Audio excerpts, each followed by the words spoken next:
بیٹی والوں کو نبی کا فرمان سنا رہا ہوں میں. اگر کسی کے پاس بیٹیاں ہیں تو سنو. اللہ کے نبی نے فرمایا من خطب الیکم من ترضون دینہ وخلقہ من ترضون دینہ وخلقہ فزوجوہ الا تفعلوہ تکن فتنۃ فی الارض وفساد عریض. کیا بات کہی ہے اللہ کے نبی صلی اللہ علیہ وسلم نے. اگر لڑکیوں والے اس پر عمل کر لیں تو دنیا میں فتنہ اور فساد ہی نہ ہو, طلاقوں کی نوبت ہی نہ آئے.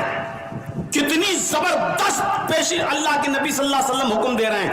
آئے لڑکیوں کے والدین, آئے لڑکیوں والوں, آئے لڑکیوں کے ماں باپ, من خطب الیکم من ترضون دینہ وخلقہ, تمہارے پاس جب کوئی لڑکے کا پیغام آئے کسی دیندار, تمہاری لڑکی کے ساتھ نکاح کرنے کے لیے کسی دیندار لڑکے کا پیغام تمہارے گھر پہ تمہاری بیٹی سے شادی کے لیے آ جائے اور اس لڑکے کا اخلاق اچھا ہو, اس لڑکے کا دین اچھا ہو, من ترضون دینہ وخلقہ, اس لڑکے کی دینداری تمہیں خوش کر دے, اس لڑکے کا اخلاق تمہیں اچھا لگتا ہو, یعنی وہ نمازی ہو, روزے دار ہو, وہ آدمی مکمل طور پر دیندار ہو, با اخلاق ہو, اس کے اندر کسی چیز کی کمی نہ ہو, اچھا اخلاق والا ہو, فزوجوہ, تو اپنی بیٹی کا نکاح اس لڑکے کے ساتھ, اس دیندار و بااخلاق لڑکے کے ساتھ کر دینا. اپنی بیٹی کا نکاح اس لڑکے کے ساتھ کر دینا. اس لڑکے کے پیغام کو اپنے گھر سے واپس مت لوٹانا. اس دیندار لڑکے کے پیغام کو لوٹا کر اس دیندار لڑکے کا دل مت توڑنا.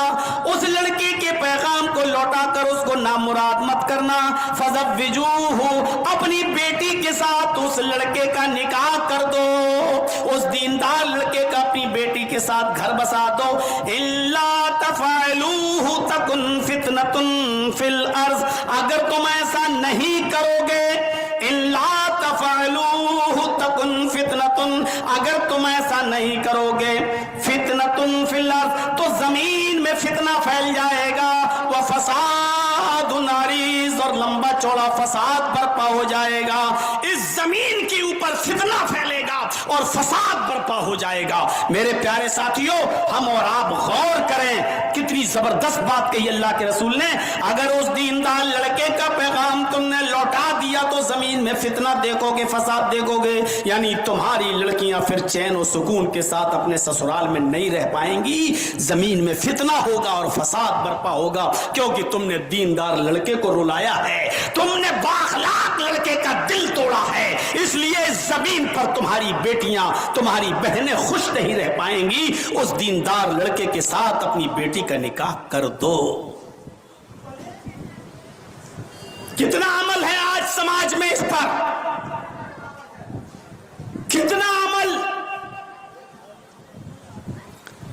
ہم سوسائٹی پر نظر ڈالیں, ہم سماج پر نظر ڈالیں, ہم اپنی شادیاں دیکھیں.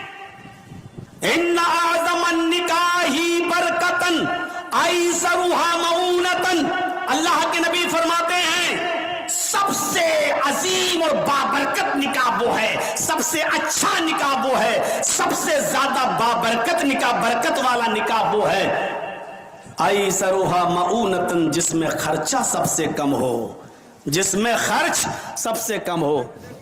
ہم اپنی بیٹی کی شادی کرتے ہیں یا بیٹے کی تو 20 اور 25 روپے کا تو ایک کارڈ چھپتا ہے. 25, 30, 50 ہزار, 1 لاکھ میں تو شادی ہال بک ہوتا ہے, میرج ہال بک ہوتا ہے. 200, 300, 400, 500 آدمیوں کی بارات آتی ہے, اور پھر باراتیوں کی ڈیمانڈ لڑکے کی طرف سے ہمارے مہمانوں کی عزت اچھی ہونی چاہیے, ہمارے مہمانوں کے ساتھ سلوک اچھا ہونا چاہیے. جانتے ہو اس کا مطلب کیا ہوا؟ دیکھو بھائی, ہمارے 200 آدمی آئیں گے, 300 آدمی آئیں گے, ذرا عزت اچھی ہونی چاہیے, خاطری اچھی ہونی چاہیے.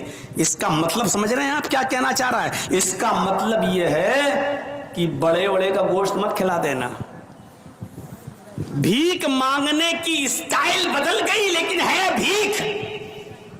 عزت اچھی ہونی چاہیے، مطلب مٹن، دیسی چکن اس سے نیچے مت کھلانا۔ آپ سے کہا کس نے کہ 300 آدمیوں کی بارات لے کر آؤ؟ کون سی حدیث ہے اور کس میں آیا ہے کہ لمبی چوڑی بارات لے کر آپ لڑکی والے پر بوجھ بن جائیں؟ کس نے کہا آپ سے؟